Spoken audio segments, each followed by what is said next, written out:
Off to the top story we go, and President Bongbong Marcos has released a list of 15 contractors handling the most number of flood control projects in the Philippines.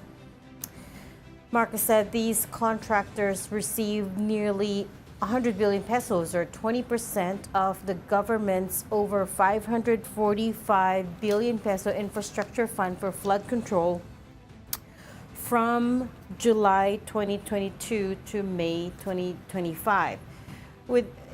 Marcos said this when he launched a website that allows citizens to track and report flood control projects.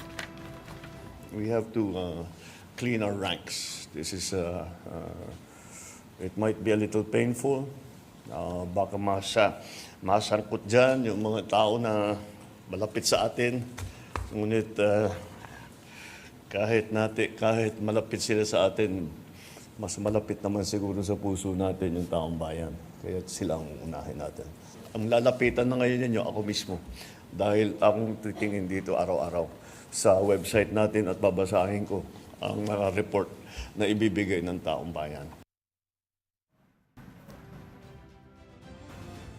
Meanwhile, Senator Joel Villanueva has messaged those linking him to alleged anomalous flood control projects.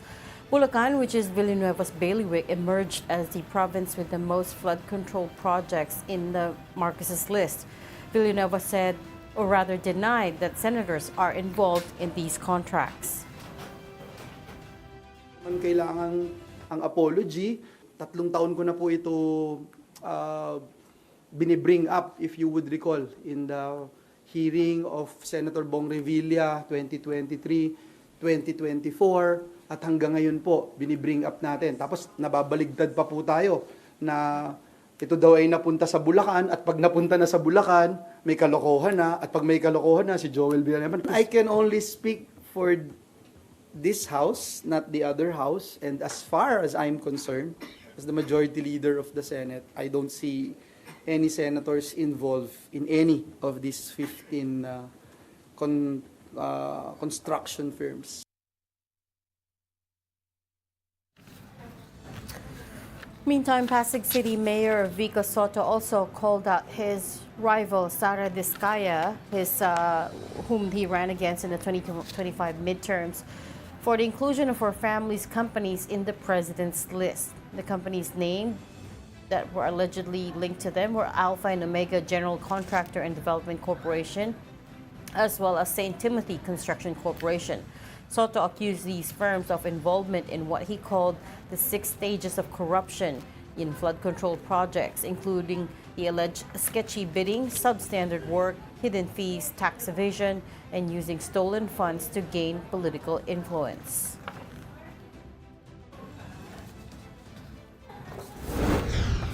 The Philippine Coast Guard says one of its vessels evaded a water cannon attack while escorting Filipino fishing boats in Bajo de Masinloc, or Scarborough Shoal. The incident happened during a Kadiwa supply mission amid dangers blocking maneuvers by other vessels. The mission also saw a collision between a Chinese Coast Guard ship and a People's Liberation Army Navy warship. The dangerous maneuvers happened on the same day President Marcos addressed China's protests over his statement last week, and recalled that he said that the Philippines will have no choice but to get involved should a U.S. and China conflict erupt over Taiwan, to which China lodged a protest. I don't know what they're talking about. Playing with fire? I was just stating facts. We do not want to go to war. But I think if there is a war over Taiwan, we will be drawn. Hihilain tayo sa ayat gusto natin. Kicking and screaming. We will be drawn and dragged into that mess. I hope it doesn't happen. But if it does, we have to plan for it already. Never. We do not back out because natakot tayo, umatras tayo. Sinong Pinoy na gusto magkagera? Kahit yung sundalo, kahit yung Coast Guard, ayaw nila ng gulo. But at the same time, we have a duty to perform, and that is to defend the country. So no, we never back down. Severe excuse me, severe tropical storm Gorio maintained its strength as it continued to move over the Philippine Sea. Gorio was last spotted 1,180 kilometers east of extreme northern Luzon, and it may reach typhoon category within the next 12 hours before exiting the Philippine area of responsibility by Wednesday evening. Pag-asa says Gorio is not likely to directly affect overall weather within the next 3 days, but still, localized thunderstorms and the southwest monsoon or habagat will bring rains over parts of the country. And joining me today, we have Storycon's resident political pundit, Ronald Llamas, who is still, as you can see, in his vehicle on the way here. Hi, Ronald. Can you hear me? It's Abby. Asan ka na? Good afternoon. It's barely moving kanina dito sa Cubao, Cramelia. Buti ngayon medyo maandar na pero dito na sa Shaw Boulevard. Oo nga, at least mukhang umaandar na ngayon. And also, of course, from the Philippine Star, we've got Editor-in-Chief, Ami Pamintuan. Hi, Ami. Hi, Reg. Happy Monday. Happy Monday. Hi, Ronald. Malapit ka na dyan sa studio, Ronald. Oo. Yeah, sana. Kanina hindi umaandar ng Ed. Wala si Ed today. Sana yung outlook kasi kulay ng iyong suot. Kaya madilim. Kaya makulay ako. Oo. I like Monday eh. I like Ami's strategy. Pag madilim, you gotta wear something bright. Kailangan makulay. Saka Akala ko- masaya pag Monday, masaya. Akala ko nagsuot ka ng makulay because of we had a rare press conference from President Yes. Marcos today. Kulay na press con. Oo. Oo nga. Napaka-rare Sumbong nun. mo kay Pangulo. Di ba parang gaya-gaya yun Oo nga. Ano yung website kay former Sumbong president? mo kay Pangulo, sabi niya. Sumbong mo kay Pangulo. Oo, so ito na nga, sumbong mo kay Pangulo, the website where you can search flood control and other government projects. You can see ano yung ongoing and how much it costs. And of course, the most important thing, people can report anomalies pag may nakita sila. Yes. Pero Ronald, parang ang iksi ng listahan, ano? Meron tuloy amin na senador na nagpaliwanag sa presinto. Ang bilis. Sino yan?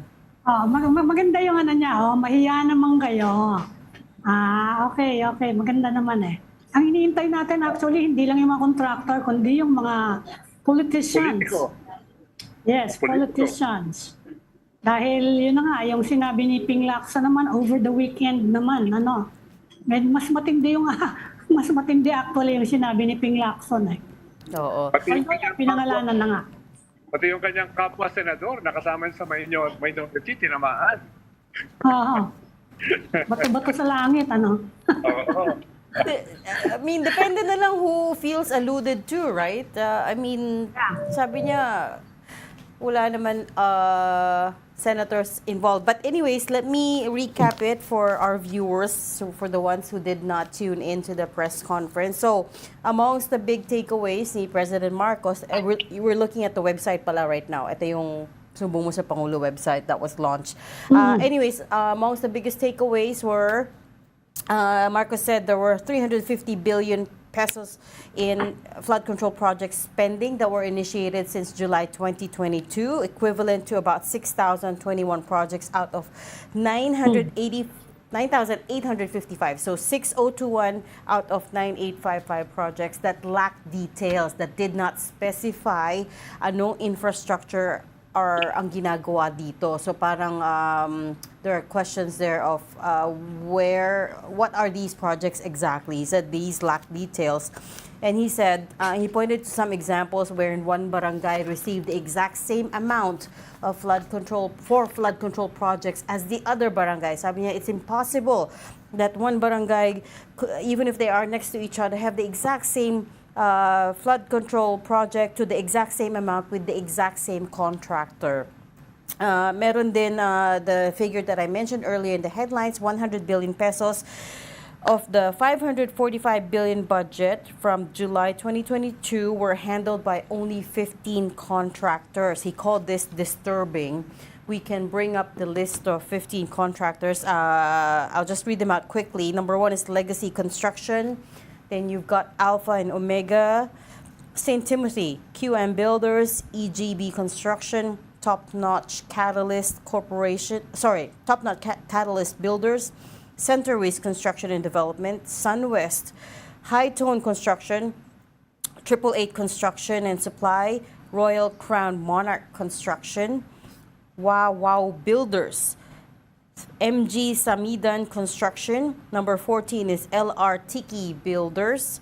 And 15 is Road Edge Trading and Development. That is the list. I don't know if you can read it, but that is the list of the 15 contractors that President Marcos said received over 20% of the 545 billion peso budget for flood control since July 2022. So this is not just last year, but since July 2022, they've cornered about 20% of the total flood control. Now, even more questionable is 5 of these contractors had projects in almost all regions nationwide. So out of these 15, we have Legacy Construction, Alpha and Omega, St. Timothy, EGB Construction, and Road Edge Trading and Development that the President said had projects in nearly all regions across the country.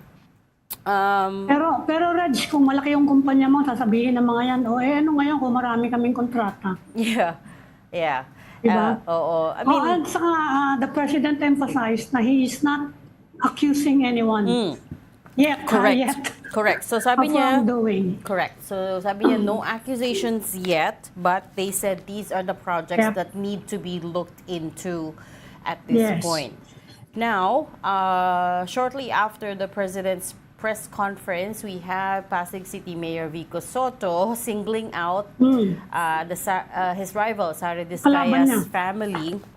So immediately, shortly after, si Mayor Vico said that yung top 2 and 3, Alpha and Omega, and St. Timothy belong to the Discaya family, are owned and controlled by the Discaya family, even though they have divested, even though sabi daw ni Sara Discaya, she's divested from it.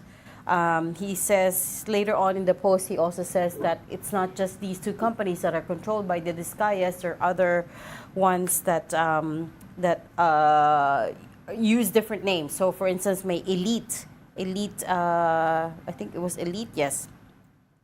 Elite Management, Elite General Contractor pala, St. Gerard, of course, which shot to fame because it was supposed to be in a JV with Miro Systems. Remember, the election provider?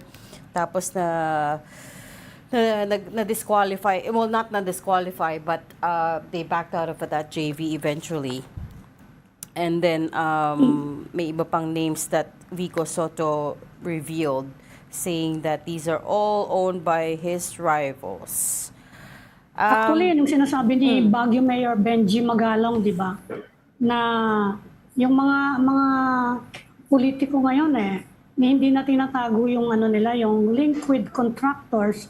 Sila na mismo nga yung may-ari ng mga kumukuha ng kontrata. Although, of course, yung kalaban ni Vico lost to him, Pero yun ang sinasabi ni Benji Magalong naman, na pati daw yung mga nakaupo actually na lawmakers and some public officials, sila na may-ari they pick the project and they pick the contractor na pag-aari nila.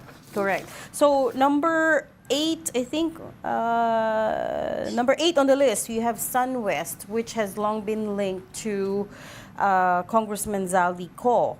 Once the chair of appropriations for the House. And of course, he has said na he's divested from it, but these reports persist na it's still controlled by him and his brother, who his brother is Christopher Cole, once also a congressman. Meron din isa pa. So there are other bombshells from this morning's press conference. The other one being that President Marcos showed a list of the top 10 flood-prone provinces. juxtaposed against the provinces with the most projects. Tingnan natin. And the disturbing thing about, well, that's the photo of his slide from this morning. I don't know if you can read it, but the top 10 flood-prone provinces, number 1 is Pampanga. And if you cross-check the list against the first one, only 4 provinces belong to the one with the most projects. So that's Pampanga, Pangasinan, Tarlac, and Bulacan. Bulacan topped the list of provinces with most project with 668 flood control projects. So okay, nasa listahan din siya ng top 10 most flood-prone provinces. Pero yung ibang provinces that are in the list of the most prone, for instance, Nueva Ecija, for instance, Metro Manila, Maguindanao, North Cotabato, Oriental Mindoro, Ilocos Norte, wala sa listahan ng provinces with the most flood control projects. Number 2 on that list with the most projects is Cebu. Number 3 is Isabela.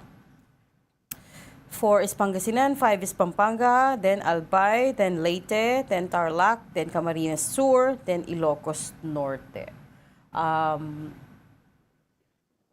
We leave it to the viewers to connect the dots, I guess. Pero I mean, yun nga, as we did with the soundbite, si Senator Joel Villanueva, whose bailiwick is of course Bulacan, has already come out to say 3 taon na daw niya nire-raise yung issue and then nabaliktad pa siya. So I don't know exactly what that means. And now we have in the studio our resident political pundit, Ronald Llamas. Mahalaga kasi yung sinabi ni Presidente na wala pa naman siyang konkretong akusasyon, pero may konkreto siyang present na PowerPoint. parang mahirap po naman sabihin na walang kinalaman yung presentation mo, di ba? Yeah. Sa akusasyon. Siguro, ang sinasabi niya, yun yung pinag-aaralan nila mga projects and companies. Sinasabi lang Under niya, review. wala pang formal na nakasampang kaso, pero yung present niya, isa ni indication nung problema. Pwedeng doon papunta yung mga kaso. Pagkaman dahil presidente siya, ayaw niyang sabihin kaagad. Pero kung ikaw ay political heckler... Sinabi ba yung, hindi ko malaman sino ba nag-iimbestiga? The responsibility has been moved to DepDev, hindi na daw sa DPWH. So now it's DepDev, yung former NEDA, that's going to look at these, that's going to audit these projects. So mahirap kasi na mag-audit DPWH na parang kasama dito sa mga pag-approve ng mga projects na ito. Parang medyo tainted ka eh. So dapat yung mag-iimbestiga. Hindi lang medyo. because they, Bait mo naman. although I come back to the fact that pati si DPWH Secretary Manny Bonoan has said before na may mga insertions na hindi naman niya pre-propose, right? Which Congress approved. So, hindi naman entirely, I think, DPWH is in the hot seat here, but also Congress, who holds the power of the purse. Pero pag sinabi mo Matagal na kasi rin hindi tinuturo ng entirely, DPWH yung ano. pag sinabi mo kasi Matagal Rex na na rin hindi, tinuturo ng Congress yung mga congressmen.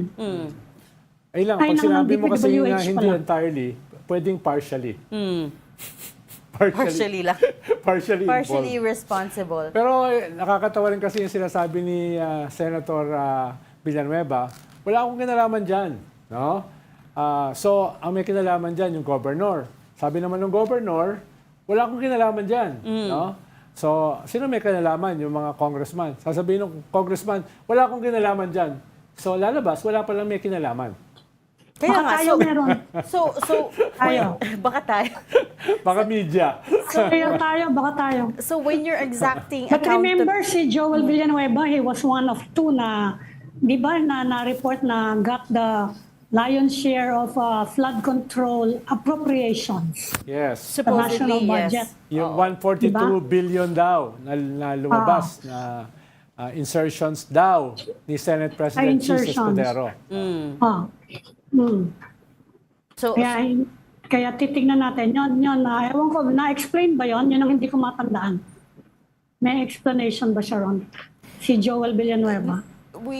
hindi pa na-address, Amy. I mean, as far as I know. Although, yun nga, in today's press conference, he was denying any links to the the flood control projects. And in fact, he said none of the senators, he's not seeing any of the senators involved with these contractors. Nakasobra naman yun pag sinabi niyang none of the senators are involved. Oo nga. Dahil Sisemplang bahagi sabi sila mo. ng BICAM eh. Bahagi sila ng BICAM at yung nature ng BICAM, doon nangyayari usually ang mga insertions. No? So parang duda lang ako na lahat ng senador ay have clean hands. Baka may kaunting putik, kaunting kwan. No? Putik lang. Ang problema kasi, yung nature ng insertions ay, di ba, Ami, hindi naman ganun ka-formal Earmarking eh. yun eh. Hindi ganun ka-formal yun eh. Earmarking yun, sasabihin ko. Dito na lang yung project natin kasi hindi mo naman sasabihin, malapit kasi yan dito sa negosyo ng pamilya ko, ganon. Di ba? Maraming ganyan eh. Gawin natin tong kalyen to kasi papunta pala doon sa beach resort ng isang may-ari ng isang lawmaker. Ganyan ang klaseng earmarking eh. Di ba? Wala kang record niyan, but if you put two and two together, saka na maglalabasan yan. And even if your family is not directly a contractor, pag ikaw yung namili, yun yung, hindi na may bibigay sa'yo kasi yung pera, no, from the budget. Ikaw ang mag-i-earmark kung paano popondohan yung mga project na pet project mo. Correct. And that's why when they say, oh, I've divested from this company, parang that's not really an answer to anything. Kasi okay, on paper, you might have divested, pero... Parang Ami, di ba, yung Yung C5 influence scandal dati, wala naman nakasuhan doon eh.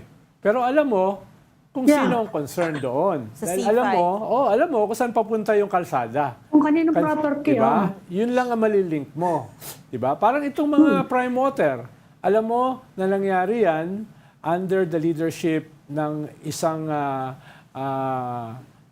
bilyar, no, yung DPWH, na under niya yung luwa, kung saan 100 contracts ang nangyari. So, baka hindi ganun kadali magsampa ng kaso, pero kung ikaw ay may kaunting logic, alam mo kung ano yung collection. The problem with that is mahirap yan patunayan in court, right? Especially if, sinabi sa atin ni Mayor Magalong, walang papers dyan, walang signatures sa kung anong paper, walang smoking gun. So how do you prove that in court, right? Libel. That's, Media. Maglalabas at makakasuhan sila ng libel. so media na naman may kasalanan. At tayo lang makukulong dyan. tayo na lang. Because we're trying to connect the dots. Pero yun nga, there are a few voices that are speaking up about this na nga. Katulad ni Mayor Magalong, Senator Lacson, and Mayor Vico Soto. So it's good that it's all coming up. Pero hinamon si Magalong na humarap sa Congress. Magpakita Show your pruweba. Sabi niya he's ready. Yeah, Meron siyang ebidensya, sabi niya. Oo. Ganun din ang media. May ebidensya rin. Ikaw lang yung nagko-connect. but But it's significant that President Marcos called a press conference. correct. Oo, it's a very rare Diba? thing. Hindi yata naintindihan ng lahat ng tao na how rare it is for him to hold a press conference like that. Kasi tayo, hirap na hirap tayo. Kaya nga kahit sabihin niya na hindi naman to akusasyon, alam mo naman, bakit ka nag-press conference ng gano'n? Diba? The medium is the May message. PowerPoint pa. Oo, maganda pa yung PowerPoint, which means it was maganda. prepared many days ago. Pero one thing that he also said that caught my interest is, sabi niya, usually his experience as a local governor, usually pag LGU ka, you prefer the local contractors. Which is why he's saying na itong 15 or 5 of the national contractors that had projects all over the country. Kakaiba. Disturbing daw. Kakaiba. Tama ba yun? They prefer Yeah, local normally contractors? local ang gusto mo because you are giving you want to promote local business. Actually, usually pinipili and dyan kung saan employment. yung profit margin. So not necessarily, Pero I guess, Saka ba mas kikita? ganun ba talaga yun? I'm sure there's Lumabas ka na. lumabas na ako sa kuweba. Takweba na naman. I am sure there's some clean projects there. Hindi ba? Hindi ka naniniwala. Attorney. Okay, we have to pivot now because we have to bring in our first guest. We have with us Attorney Antonio Odi Bukoy. He's the spokesperson for House prosecutors on the impeachment. Good afternoon, Attorney. Thanks for joining us finally today. Good afternoon, Attorney. Good afternoon po Good sa inyo lahat. afternoon, attorney. Good afternoon po sa inyo lahat and thanks for having me. Yeah, sir. We've been trying to get you for a long time, so thanks for I know. making time for us today. Pasensya no? First of all, kamusta naman po kayo? How's the morale at the lower house? We're still in a fighting mood and a fighting stance because we have not given up on this crusade, if I may call it that, the crusade for accountability. So we're preparing for, hopefully, the Supreme Court would grant oral arguments and more equally important is that for the Supreme Court to grant a status quo ante order. Considering that the Senate had already archived the articles of impeachment. I'm guessing most of the prosecution panel members were caught off guard by the Supreme Court's decision. Tama po ba? Tama po. We were actually surprised, frustrated, and dismayed by the decision. Attorney, Yes. siyempre, yung nilabas niyong MR ay napaka-surgical, napaka-comprehensive at napaka-compelling. Pero Yes. the nature ng dismissal ng Supreme Court ay parang leaves others less hopeful and more pessimistic. No?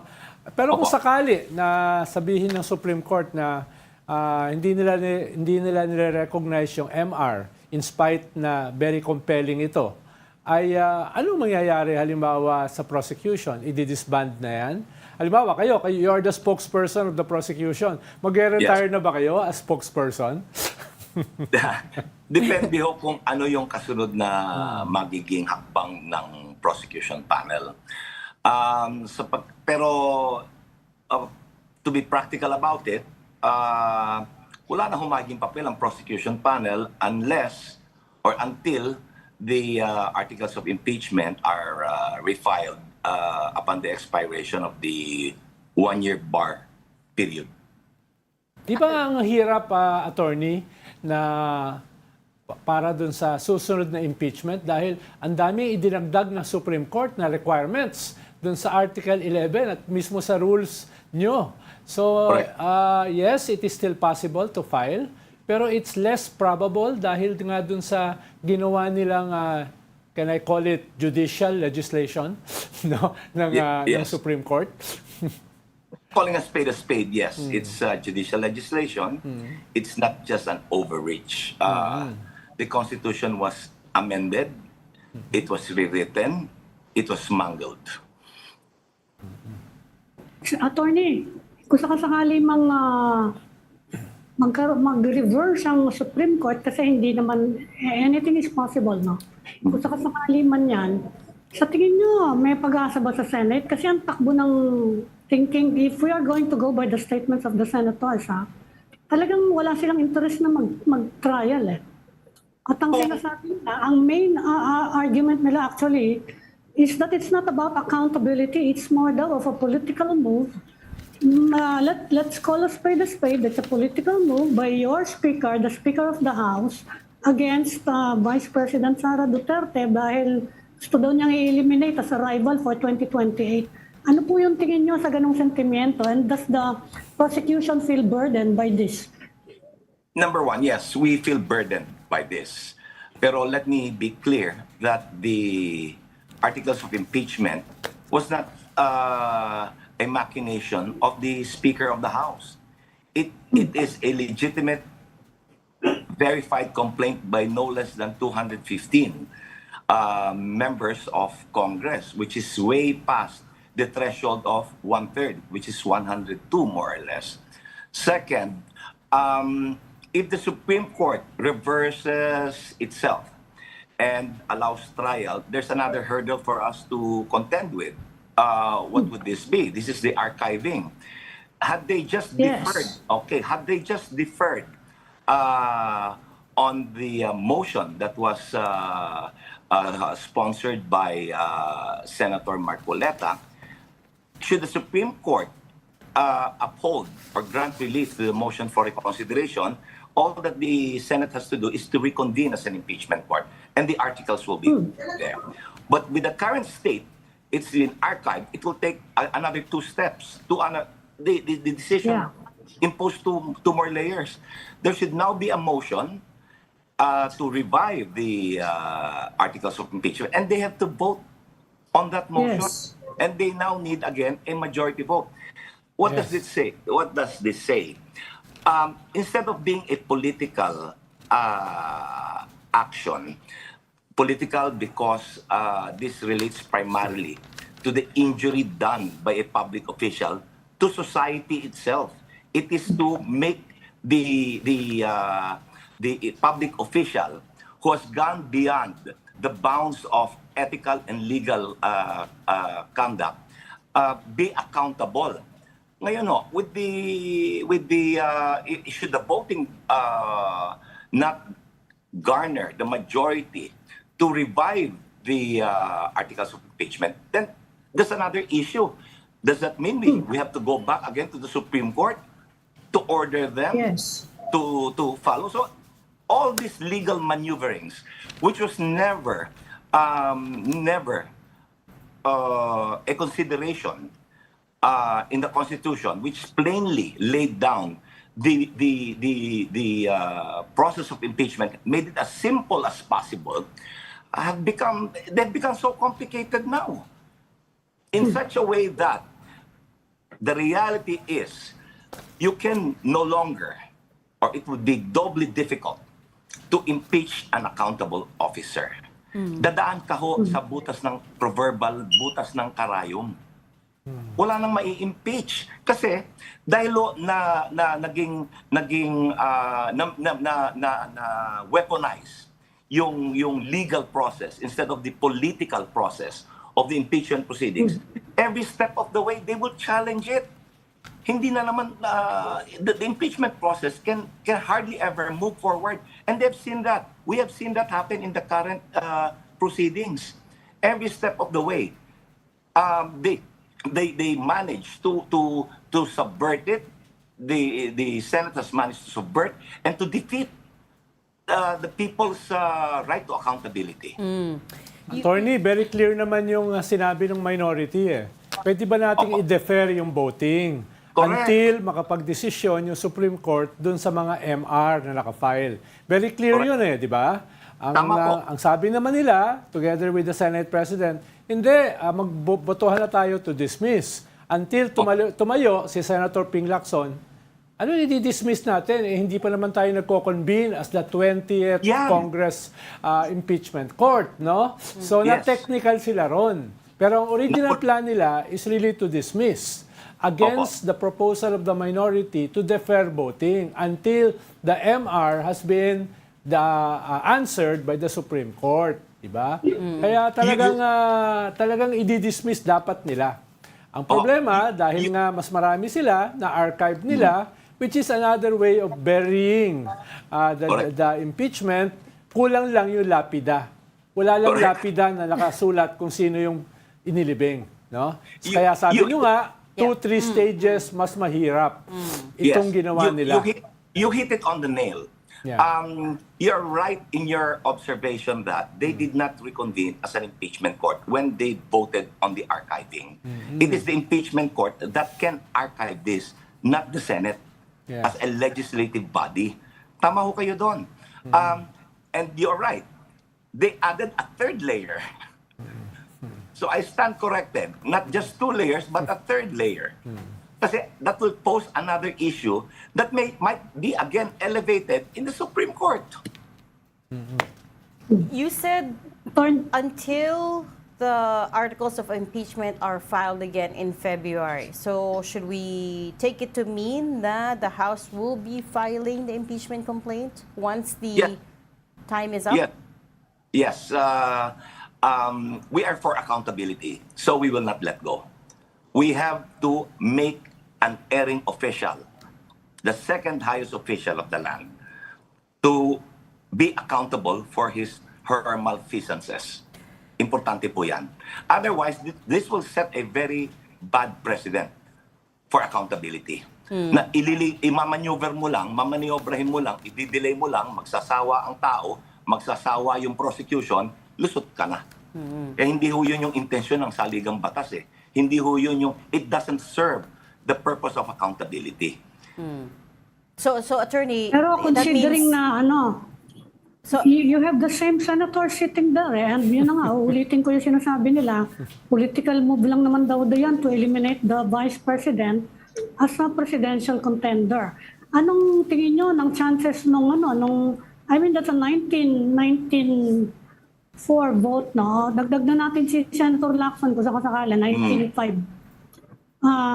Mukhang hindi mukhang medyo mahina pa rin kung sakasakala yung suporta sa Senado for conviction, ha? Siguro Yes. itutuloy nila yung trial, pero I think most of them have already made up their minds about this issue. What is important is, even if we're facing such a difficult Uphill battle. situation, an uphill battle, ang importante ho, mailabas yung ebidensya eh. Because up to now, wala pa hong lumalabas na ebidensya. Wala pang paliwanag ang Vice President. So, kahit na kami, even if we refile, and like you said, 19 votes is very difficult to surmount. The important thing is, we lay out the evidence. Malabas po natin ang ebidensya. Ngayon, if they will still vote to acquit, lalo nilang binaon ng sarili nila. so sorry, let me just ask a follow-up to that. So you confirmed that the House will be refiling in February. And I guess the prosecution panel is preparing for that already. Yung ebidensya, sir, you seem very confident that the evidence is strong. The evidence is compelling, if I might stress. It is compelling. But there's another issue that we have to deal with. Because in the Supreme Court decision, Yeah. sinabi ho ng Tatanong ko sana yan eh. ng ponensya that the impeachable offenses can only pertain to actions that she committed while Vice President. Hindi raw pwedeng isali yung previous Yung actions. DepEd. Correct. Hindi ho, kasama ho yung DepEd, pwede yan. Pero ang ine-exclude po nung desisyon, yung mga actions niya when she was Vice President, when she was mayor of Davao. Why are these relevant? This pertains to fitness in office.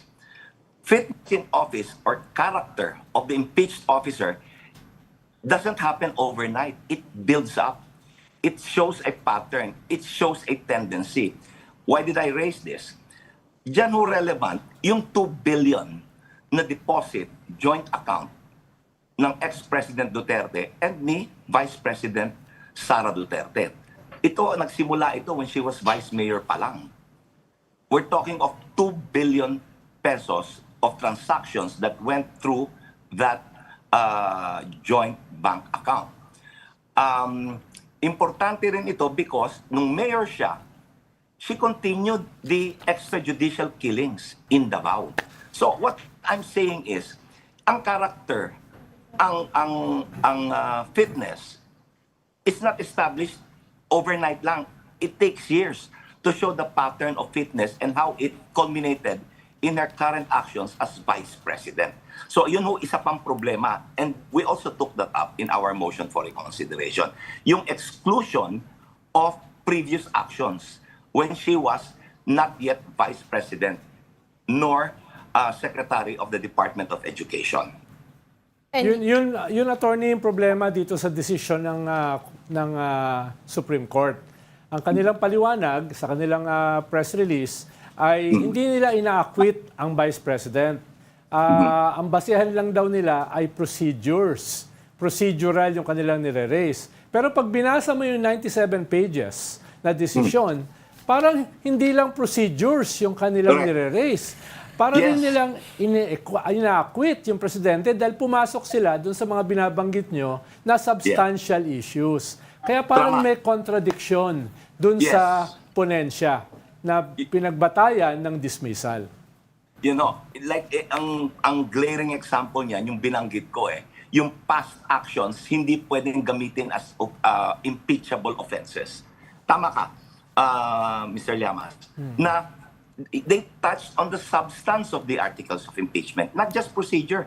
And impeachment should be based on, tingnan nyo dapat yung ebidensya, hindi yung procedure. Kasi ang importante yung katotohanan eh. It's the hunger for truth. Yan ang pinaka-importante.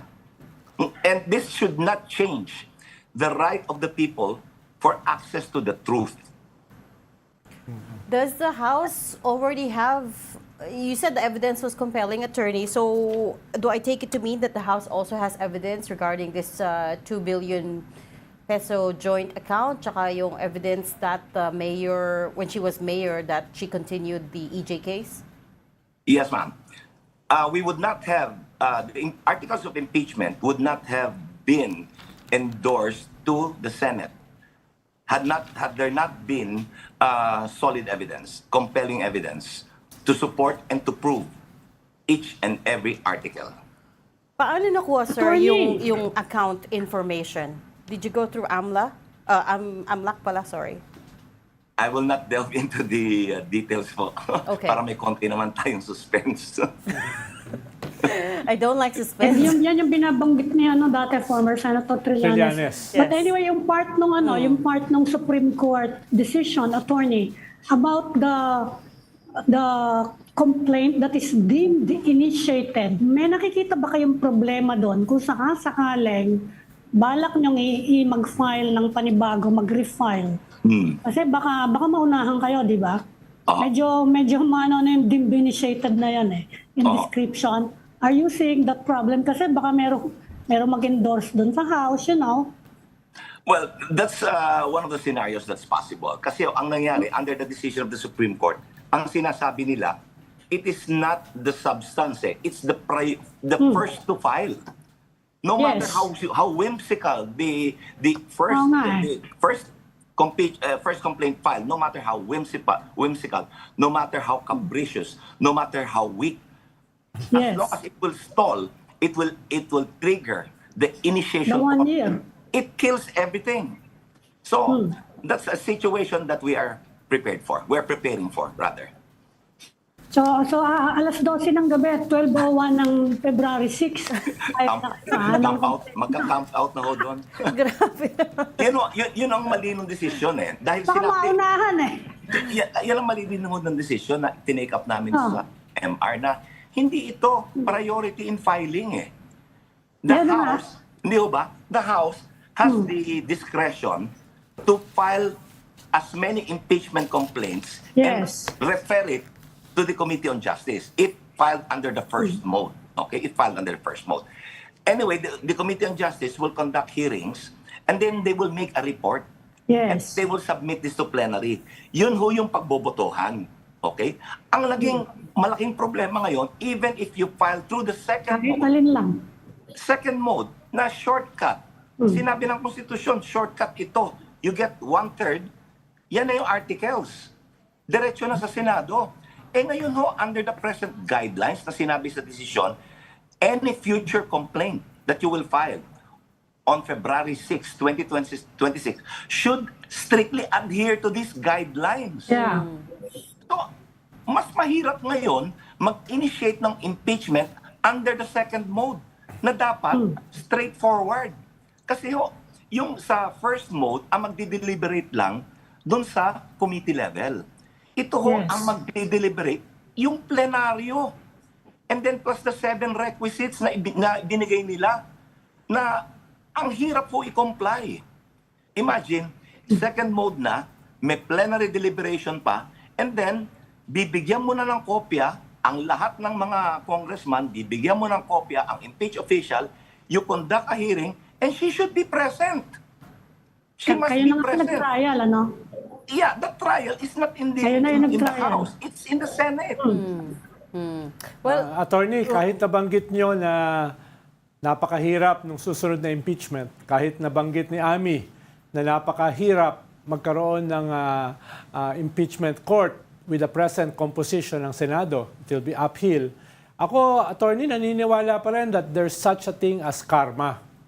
Yes. No? Dahil, halimbawa, sa Congress, magkakaroon ka ng hearing uli sa Quadcom. Doon maraming lumabas ng mga ebidensya last year. Ikalawa, magkakaroon ka ng bagong ombudsman. na yung previous one ay Yeah. pinoprotektahan yung salin ng mga makapangyarihang mga tao. Malamang itong susunod na ombudsman ay hindi na Ilalabas ganun na niya.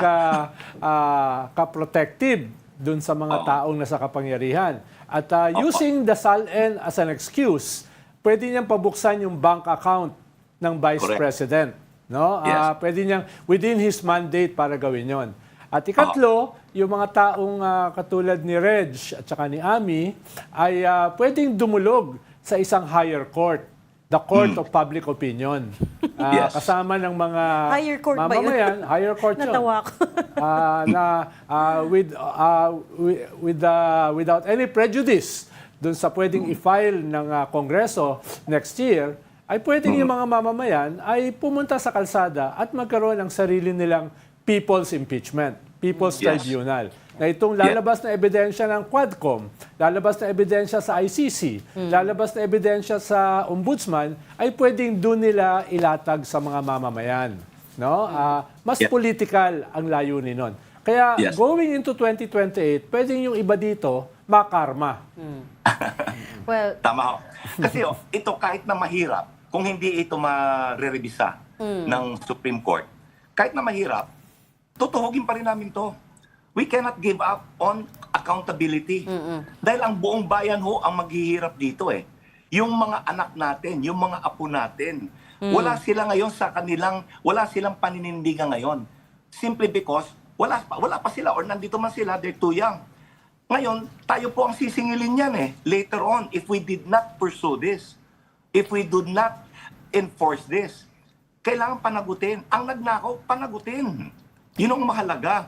Kaya kahit na mahirap, kung hindi irerebisa ng Supreme Court, tutuloy pa rin namin. Ilalaban pa rin namin. sir, I want to come back to the rules and procedures. And can I have you comment on the conduct of now Senator Rodante Marcoleta? Because during the debate, the Senate debate, his whole argument was premised on the fact, according to him, that the House did not follow its own rules. And this is significant because, of course, he just came from the lower house. So meron siyang inside track on how these things should be conducted. So, for instance, he said na December 2, 9, 14, and February 5, yung first three impeachment complaints hindi inaksyonan, and then therefore it was archived altogether. That was deemed initiated because it was not referred to the Justice Committee. He also said the proceedings should have been considered terminated at the end of the 19th Congress. And then he also questioned bakit hindi daw nilagay sa order of business in the lower house. What was going through your mind when you were watching that? May mga, shouldn't he be right because he just, like I said, just came from the lower house? He's misguided, he's misinformed, and I hate to say it, pinipilit niya yung mali. Kung nabasa ho niya yung articles of impeachment, kung nabasa niya yung reply namin, kung nabasa niya yung motion for reconsideration namin, kung chinek niya yung sarili nilang record, yung journal ng Congress, mali ng ho doon, mali lahat ng sinabi niya. Lahat, sir. Lahat. Lahat ho mali. Based Factual basis, wala siyang factual basis sa mga sinabi niya at hindi ho ayon sa batas yung mga sinabi niya. But he participated in the plenary, no? Sa Ano House. po? I'm sorry? During the impeachment, yung nag-deliberation sa plenary. Okay. Kasama po siya ron, hindi ba? Well, dapat, nandun ho siya. Dapat nandun siya. Ngayon, kung nandun siya, dapat naintindihan niya. Nung sinabi, hindi pinagbotohan, hindi dumaan sa plenary, ibig sabihin, either wala siya doon, or hindi niya inintindi, or he refused to understand. Yun lang ho ang nakikita ko doon eh. Then, ang isa pa ho dyan, hindi niya naunawaan yung saligang batas at yung kanilang sariling impeachment rules. Pero most importantly, yung factual basis niya mali eh.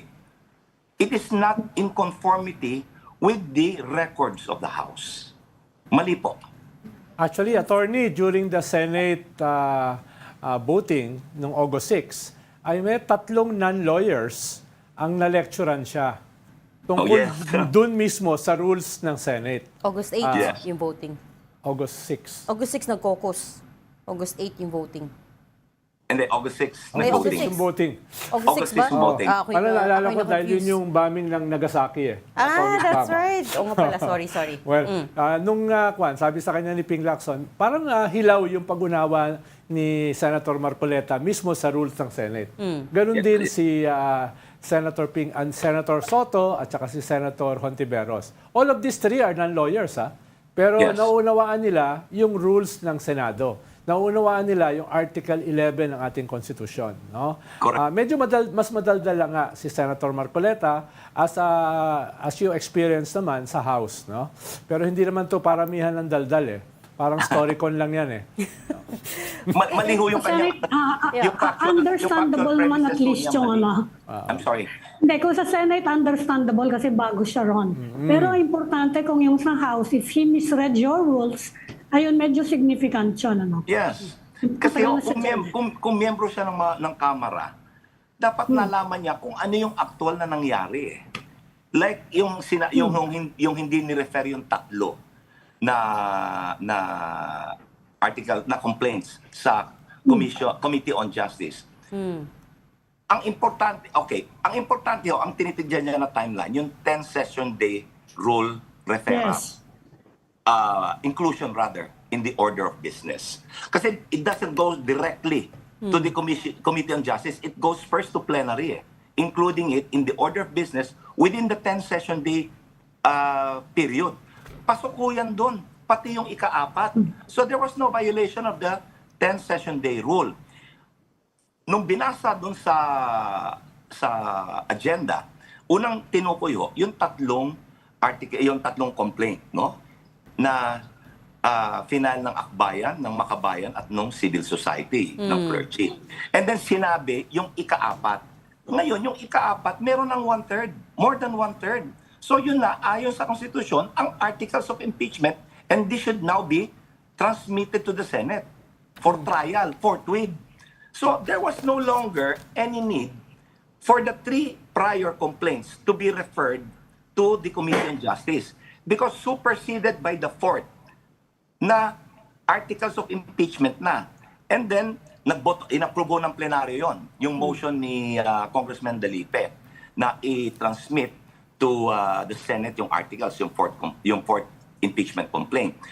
And then they had a recess. Pagka-recess, nagbotohan muna pala, bago mag-recess, nagbotohan, they elected the public prosecutors. Then, session was suspended.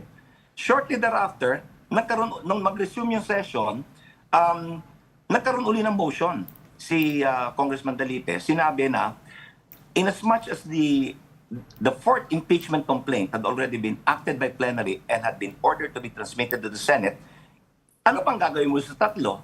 Nag-trigger na yung 1-year bar rule eh. With the transmittal, with the approval by plenary of the 4th impeachment complaint and transmittal to the Senate, ang 4th impeachment complaint ang nag-trigger ng 1-year bar rule, not the 3. Not the 3. So, hindi na kailangang i-refer to sa Committee on Justice. Kaya, in-archive na. Oo. In-archive na. So, sir, are you saying, for that matter, are you outright also saying that mali yung basis ng Supreme Court? Because these are the very same facts that they based the judgment on. And a lot of people point to the fact that the ponente here was Associate Justice Marvic Leonen. And Yes. I just learned over the weekend from a UP law friend na usually yung ponente was the one who writes it and then all the other justices base it on that ponente. Yeah. Ponensya Ipapasa pala, ho yan. ponensya. Ipapasa yan. I-assign sa isang ponente yan, susulatin niya, ipapasa yan sa mga justices, babasahin nila, they can either affirm it, they can vote in its favor, or they can write their separate opinion, or they can dissent. Okay? So, yun nung sinabi lahat ni Senator Marcoleta, yan din yung sinabi sa desisyon na pinupunan namin eh. Yan yung sinabi na sinagot nga namin sa MR yan eh. So, inulit lang niya. Now, sinabi namin sa Supreme Court na maliho yung inyong factual premises. Inulit pa uli ni Senator Marcoleta. So, it's either, again, hindi niya nabasa yung motion for reconsideration o hindi niya naunawaan or ayaw niya unawain. Mahirap yun. Kasalanan One- daw ng media. One of the three. But we will... Kasalanan ng media. Kasalanan ng ni Ami. Yung footnote ng ponente, ano yun eh. Di Oh, ba? yeah, yung footnote. The other network Yung na Another story nag-clarify yan. na. That's another story altogether. Buti na lang di si Ami yung Kayo na-implicate. kasi mga media, ayaw niyong unawain eh. Okay, but we have run out of time today. Thank you so much for talking to us, and we hope to have you back, Attorney Antonio Yeah. Odi Bukoy, spokesperson for House Prosecutors. Salamat, sir. Salamat, attorney. Salamat din Thank sa inyo you, lahat. attorney. Thank you. Unfortunately, that's all the time we have for today. We'll hash out what he said siguro tomorrow. Thank you so much for joining Storycon today. Ami Pamintuan, editor-in-chief of the Philippine Star, and Ronald Llamas, a resident political pundit. Join us again tomorrow, 4 p.m. for Storycon. I'm Regina Lay. We're One News, all sides, all the time. This is the Story Conference Group or the Storycon Group.